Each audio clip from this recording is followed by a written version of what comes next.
Sí, le parece la sí. medida adoptada por el gobierno y cuáles deberían ser las medidas a Mire, anunciar en las próximas horas? mire, la medida adoptada es una medida correcta, pero insuficiente. Yo considero absolutamente fundamental declarar una cuarentena completa en la región metropolitana. Y la razón de esto es muy simple. Si ustedes se fijan, para simplemente tomar un punto de comparación, en Brasil, que hay 200 millones de habitantes, existen 346 personas que están contagiadas.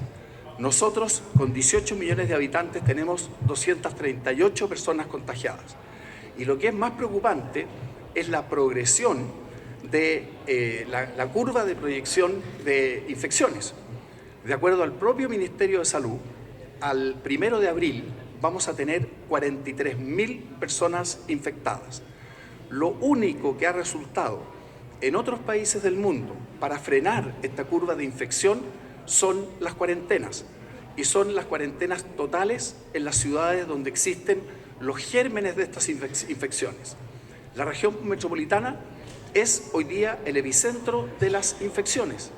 Por lo tanto, lo que hay que hacer para frenar esta curva de contagio es decretar cuarentena completa en la región metropolitana y estar viendo, por supuesto, otras ciudades donde pueda estar ocurriendo lo mismo. Aquí no se saca nada con tener medidas que pueden estar bien pensadas si no van a lo fundamental. ¿Y qué es lo que es lo fundamental? Frenar, cortar la curva de infección.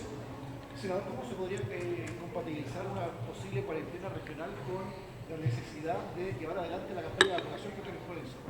Bueno, precisamente cuando se establece una cuarentena, se establecen también medidas específicas, por ejemplo, para atención de enfermos, precisamente para los efectos de poder realizar tareas de vacunación. Piense usted que en el día de ayer solamente se hicieron exámenes en la región metropolitana en el orden de 800 personas. Pero estamos hablando, vuelvo a decir, de una proyección que nos lleva al 1 de abril a más de 40.000 personas infectadas. Entonces es perfectamente posible complementar un estado de catástrofe con una cuarentena regional como que es la que estamos señalando. Y dentro de esa cuarentena regional, obviamente que las personas que tienen que realizar precisamente exámenes tienen que estar en condiciones de hacerlo.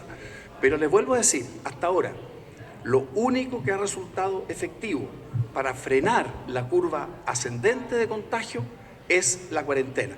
¿Tiene problemas? ¿Tiene dificultades? ¿Es un sacrificio? Sin duda. Pero aquí lo que está en juego es la salud de la población.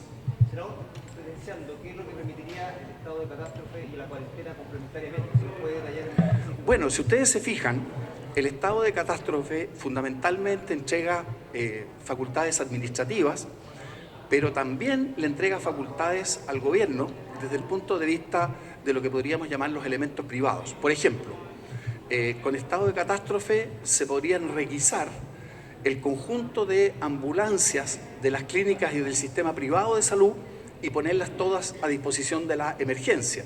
O otra cosa, extraordinariamente importante, se podría decirle a todas las clínicas privadas que tienen la obligación de realizar los exámenes sin cobro alguno.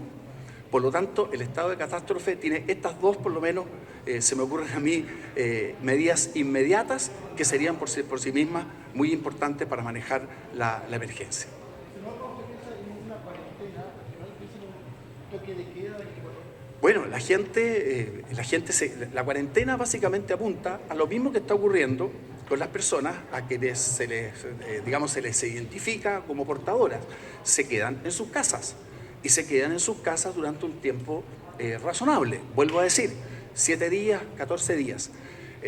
¿Es una medida extrema? Sí, pero lo que estamos viviendo es una emergencia igualmente extrema. Y vuelvo a insistir, esto es lo que realmente ha logrado frenar las curvas de contagio. Ya, pero me refiero a cuarentena expresada en un toque de queda recordado por los militares. Mire, a ver, yo tengo la impresión, esa facultad de toque de queda hay que ver en qué facultades se puede ver, si es necesario o no es necesario un nuevo Estado.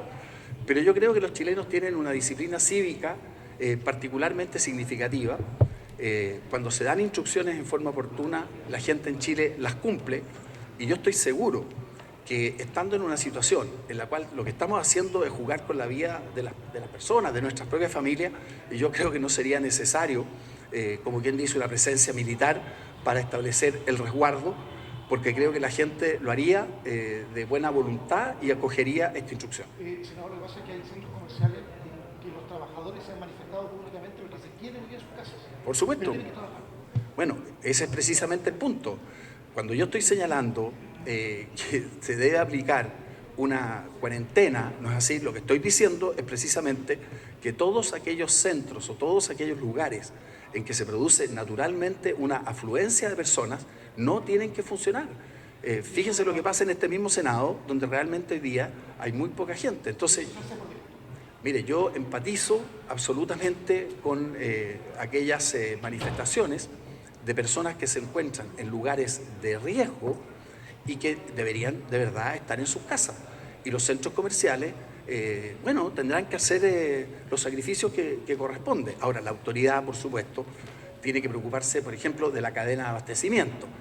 Tiene que ser posible comprar viviendas, provisiones. Lo que pasa es que como no estamos acostumbrados a este tipo de cosas, no sabemos, ¿una cuarentena se declara como por decreto? ¿Es una orden? Hay una facultad que existe precisamente entre las facultades que tiene el Ministerio de Salud, pero también a la luz de la propia Constitución, cuando uno dice, no es así, que se restringe el estado, no es así, de locomoción y de reunión, bueno, ahí está la cuarentena, porque si yo digo se restringe el estado de locomoción, lo que se está diciendo es que la gente se quede en sus casas. Mire, yo creo que no, yo creo que es perfectamente compatible un estado de catástrofe y una cuarentena, como quien dice, sin toque de queda y más aún me anticipo, sin presencia de Fuerzas Armadas en la calle. Ahora, si fuera necesario tener las Fuerzas Armadas en la calle, en esto no hay que tener ningún prejuicio, todo lo contrario. Si usted se fija, quienes están controlando las cuarentenas en todas partes del mundo son precisamente Fuerzas Armadas.